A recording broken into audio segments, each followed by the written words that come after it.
some of your experiences there, Mr. Gentry. We've talked to Professor Edward Graves and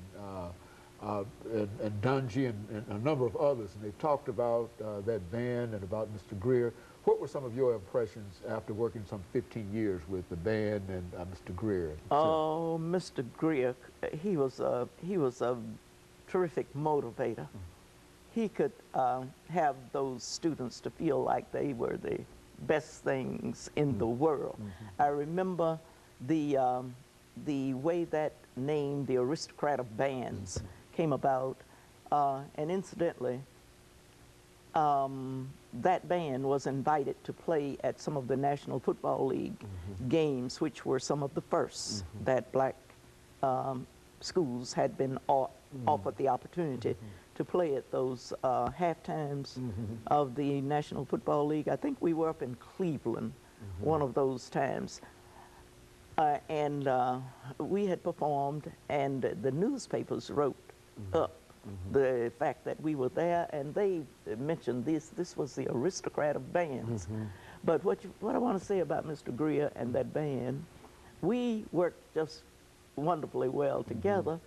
But there was a time when I had chosen a certain piece of music and had worked out the routine for the majorettes to do. And the next thing I knew, the band was out there playing that music and going through their movements with that, with the band, with your music. The music. So I talked with Mr. Greer about it. I won't say we fussed. We had a great relationship. But I did sort of talk with him about that. And Mr. Greer, I told you about his being the motivator that he was.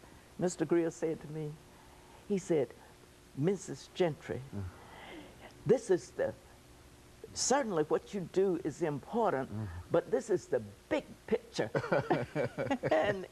and I can hear him now when we would go to different cities for the band to perform. I can hear him talking to the band members and saying to them, now when you march out onto that field, you remember, this is the big picture. You are representing Tennessee State University.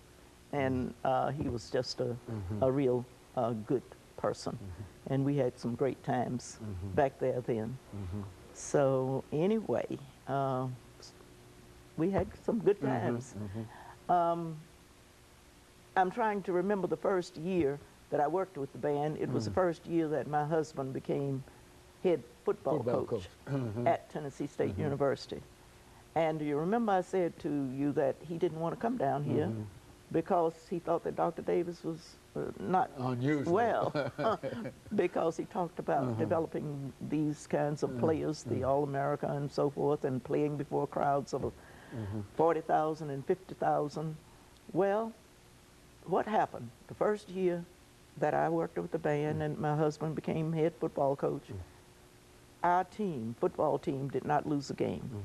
They won all 10 games. So they were selected to play in the Orange Blossom Classic. Well, let's hold it right there, Ms. Gentry, so we can take our second commercial break, and then we'll come back and talk about the Orange Blossom Classic and other things. And we'll be back with our audience following this very, very short commercial break.